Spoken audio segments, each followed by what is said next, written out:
Leah from Island Sun Tarot. Welcome to my August favorites.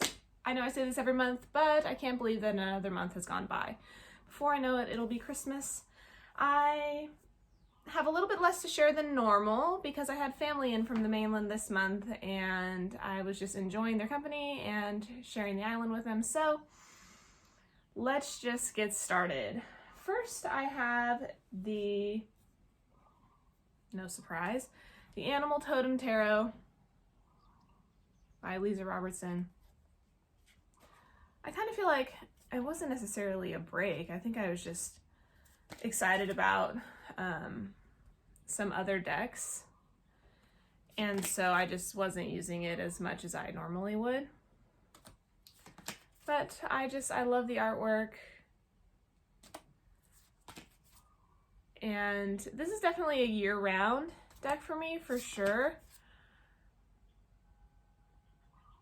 But I'm starting to feel like I want to get my Oak, Ash, and Thorn back out now that it's coming into this fall time. And so whenever I get Oak, Ash, and Thorn out, this tends to go on the back burner a little bit. But yeah, I love it. I couldn't ever be without it. And it's just a really fun deck to use.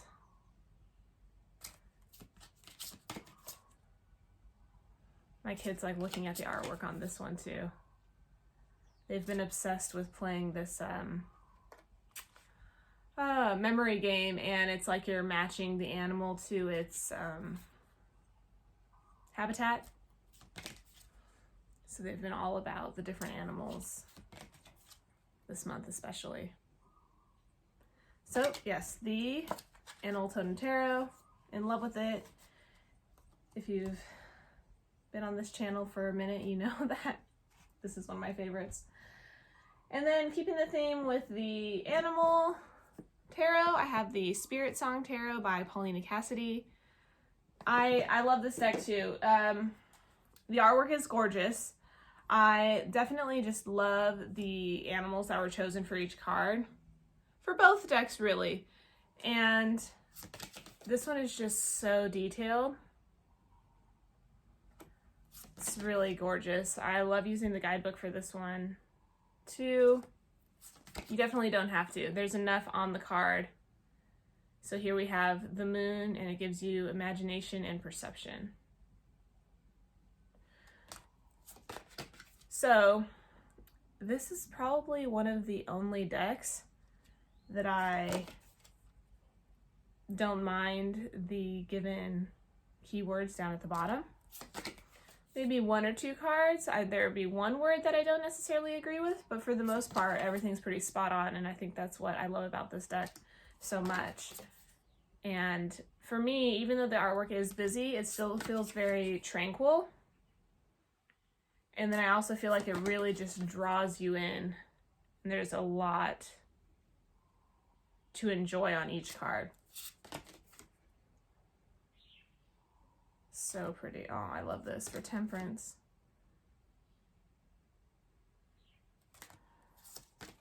So yes, the Spirit Song Tarot by Paulina Cassidy. This is published by US Games, and I don't know how old this one is. 2017, I think it says. Yeah, 2017. I like this newer US Games cardstock. It makes a deck really enjoyable to use. I almost wish that they would like reprint the Crystal Visions Tarot on like a little bit larger format like this on this cardstock, because I just love this so much. It's almost exactly the same as the Crow Tarot that I just love. So Spirit Song Tarot. The only oracle that I was using this month, which you're probably thinking it was the Isis, but I put it down. I wanted to wait because of all the warm colors in it. I really do like that for fall. And I had been using it so much, I was like, okay, let's just take a breather. So anyways, the Work Your Light Oracle cards. I love it. I had put up a Oracle collection video, very quaint Oracle collection video. And I think that I I want to add the Starseed Oracle to my collection. I know it's, you know, very similar to this, but I was looking at some of the cards and I love the artwork so much, and I get so much great use out of this deck that I feel like the Starseed might be a good addition. But yes, this is my start off my day, or great way to end my day with a cup of tea, relaxing. And this deck definitely has everything going on for it tactile wise. It's matte, it's so soft. I love just looking through the cards and looking at the artwork and then shuffling before picking a card. They're just really beautiful.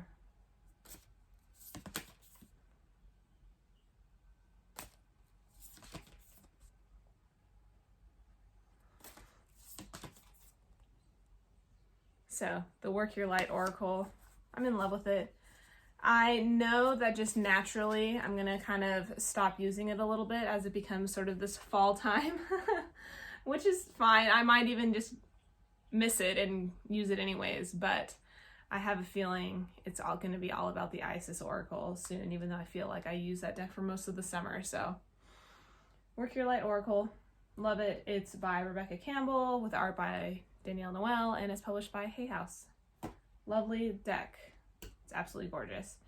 So there was only one crystal that was really just calling to me this entire month, and it is fluorite. This is the only piece of fluorite that I have. It's just this lovely sphere. On one side, it's completely green. And then on the other side, it's purple. Sorry, the glare from the window. Just really beautiful piece, and the energy from it is amazing. So fluorite, for me, it's known as like a study stone. It really helps you organize. And I think it's just been, also it's for, it removes negative emotions, negative feelings, negative energy from you, and stress. So sitting at the end of the night working with, you know, tarot or oracle, and I just hold it in my lap or in my hand, it's just, oh, such beautiful energy from it. And I just love the different shades that are within this crystal. You can see like some of this darker green section here, and then over here it gets real light and kind of crackly. And the purple side I think is so gorgeous. I don't know if it'll catch, it has a green sliver right here down the center. Oh, it's so beautiful. It has a really lovely metal stand, and so that's how I hold it on the stand with the purple facing out on the shelf. But I've just had it by my little table, and I love it so much. The energy has been amazing. If you don't have a piece of fluorite, I definitely recommend getting a small piece just to see how you guys get on, because I wanted fluorite for the longest time, but whenever I saw a small piece or a palm stone, a tumbled piece, I just didn't really connect with it, and I was like, no, I'm not going to get it right now. It's not really speaking to me. And I was at a crystal show and I saw this one, and I just knew that this was the piece of fluorite for me. And I've never bought another piece, never felt the need to. One and only piece that I own, and it's lovely. So if you haven't worked with fluorite, I definitely suggest giving it a go, because you never know, you could get on really well and it could be your new favorite stone. And then books for just non-tarot related things. I had mentioned Half Sick of Shadows. This was the first book that I ordered off of Book of the Month Club. And on my last monthly favorites, I wasn't quite finished with it. I had a few chapters left. And oh my gosh, the ending, I didn't even expect it at all. And it was beautiful. So just to give you an idea, this is a retelling of the story of Arthur, but it's through the eyes of his oracle or seer, Elaine, and she's also one of his advisors. So Guinevere's in it, and Lancelot as well. And I just love the perspective and then how it was written. At first, it was a little confusing because there is some jumping around going into the past, or various different times within the past, and then the present. And then because she's an oracle, you're also seeing some of her, reading some of her visions and things that she's seen. And some of these visions could be one vision or one thing that's happening, but the many different facets on how it all could have gone down. And so that was actually really, really awesome to read. And I love how she, the author, went about it. It's just amazing, really amazing. And the ending totally threw me because I wasn't expecting it, and it was just really gorgeous. So I definitely recommend Half Sick of Shadows by Laura Sebastian. I loved it. I absolutely loved it. I'm sorry. I don't know if that's trash or water delivery. Let's just give it a minute. Sorry about that. Bad timing on my part. So the next book is The Shadow of the Gods. So I started this right after Half Sick of Shadows. So this book was recommended by a couple of booktubers that I watched, so a couple different ones, and it just sounded really good. I was trying to explain this book to a friend, trying to recommend it to a friend, and I think it just came off terribly how I was trying to explain it. I ended up just sending a picture of the back, so I just wanted to read it to you guys. When the gods fought, it was a battle so savage they destroyed themselves, leaving nothing but their bones and the broken land of Vergrid in their wake. Now, as whispers of war echo over the fjords and across the plains, fate follows in the footsteps of three warriors, a huntress on a perilous quest, a noblewoman pursuing battle and fame, and a thrall seeking retribution among the mercenaries known as the Bloodsworn. All three will change the course of the world as it once more falls under the shadow of the gods. So, this is actually a new author for me to read as well, John Gwynne, and really it's like Scandinavian or Norse feeling, except the world is completely fantasy. It's completely made up world. He has his own different lands and city names, but as you read it, it feels Scandinavian. So I really like that about books sometimes. You're reading a book and even though it's a made up world or made up, land, all the towns and everything, and it feels Russian or, whatever. I love that feeling, and I think this is just really awesome. And if you've seen my other monthly favorite videos, you know that I went through a little Viking phase with some of the other books I was reading. So this just fit right in. I'm really excited.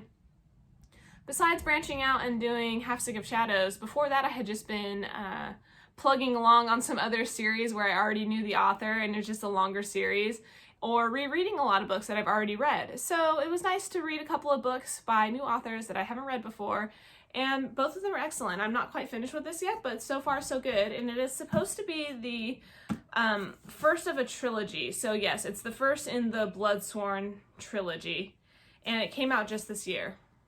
So exciting. It's really good so far. So I'm not quite finished, about maybe a quarter left. So we'll see how it goes, and I'll let you guys know probably in the next monthly favorites. So The Shadow of the Gods by John Gwynne, excellent so far. And then this, I haven't quite started reading it yet. I was trying to save it, but I just wanted to share just to have something to look forward to for next month's favorites. It's Vampires of Lore. And it's just everything vampires, and I thought it seemed so fun because I had read that other Egyptian book that was just fun to read. And so this one says, the word immediately conjures, or vampire. The word immediately conjures up blood-stained fangs, an aversion to sunlight, bats, garlic, and wooden stakes. These undead immortals have haunted our favorite books, television shows, and movies for decades. This exploration of a seemingly supernatural topic delves into the past traditions around the world and how those traditions have affected our pulp culture modern-day monster. Explore belief systems as well as origins of various notions we all seem to have about vampires and underneath the bloody dirt about the mystical creature. Discover differences and similarities between the realm of folklore and what did modern media teach us. Did villagers really use wooden stakes, garlic, and mirrors? What about vampires turning into bats or hypnotizing victims? Did they really cause disease, turn into dogs, and sleep in coffins? Topics are arranged by trait so that the reader can consider each characteristic before believing or dismissing it. So, if you're ready, let's hunt some vampires. So it just seemed like a really fun read for this fall time. And that sort of brings me into my next topic of a little mini series I started on the channel called X Decks, where I'm going back and talking about some decks that I culled for my collection for my big move to Hawaii, because that was big. And as I mentioned in my part 1, I went through everything, not just tarot, books, clothes, the kids, so much kids stuff that I went through. So in part 2, I talk about Tarot Vampires by Ian Daniels. That is a deck that I culled from my collection and that I recently repurchased. So I'm really excited I've been saving it to dive into that deck and this book, Vampires of Lore, for this fall time season to kind of, get into the spooky season a little bit, because here in Hawaii, it doesn't feel like fall. Maybe, if I'm completely honest, yesterday and then this morning, I'm up very early to go take care of my horse. It's still dark out. And when I stepped outside, I was like, oh, it's just a little bit more brisk than normal. And I got in the car and it's normally like 75, even that early in the morning, like 5:30, 5:15. And then today it was 69 and I was like, oh, wow. So it decided to be a little chillier. It felt nice, but that's, Hawaii's way of saying it's fall now. But really it's not, it's endless summer. So yes, I'm really excited about digging into that, and I've been saving it, and I edged it in this really lovely, like, kind of sparkly red, the deck. I can't wait to use it. Okay, what else? Oh, is it Healing Waves? I don't even know now. That's pretty sad. That's how long it's been. It's that ocean deck that's kind of watercolory, and they use, water from the ocean in their paintings. I'm pretty sure it's Healing Waves Tarot. I finally got a tracking number, shipping, it's on its way, but it was a Thailand number, and it was easy to find the link to plug it in, but pretty much the information was just that it had been shipped. There's no other corresponding information of it being in the States at all or its next point, so I'm not sure when I'll get it. I was, of course, really hoping to get that in June, which was the projected delivery date, and I understand how these things go with Kickstarters and stuff. I'm just really hoping that, fingers crossed, it doesn't get lost. So I'm excited about that one. So hopefully it will make it here, and I'll be able to do a little walkthrough for everyone. They originally said, I'm pretty sure that they printed 500, I could be wrong, but that they weren't going to be doing a reprint. So for that walkthrough, it'll really just be a share, but you never know, people could get it and not get on with it, and you might be able to find it secondhand fairly quickly if that happens. So you never know, but I'll still do a video just to share, because it should be just gorgeous from all the cards that I had seen when I backed it. So I'm really excited about that. And I think that that's about it. I'm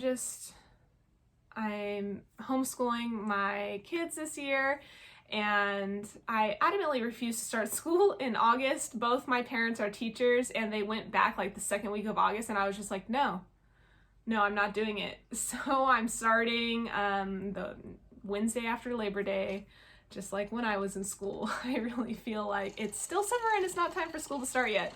But they're really excited, and my oldest daughter is in first grade, and so for the homeschooling curriculum, they had us picking up a couple sciences this year, and so that was really fun to talk with her about and pick a couple of things. So just fun, getting excited for it.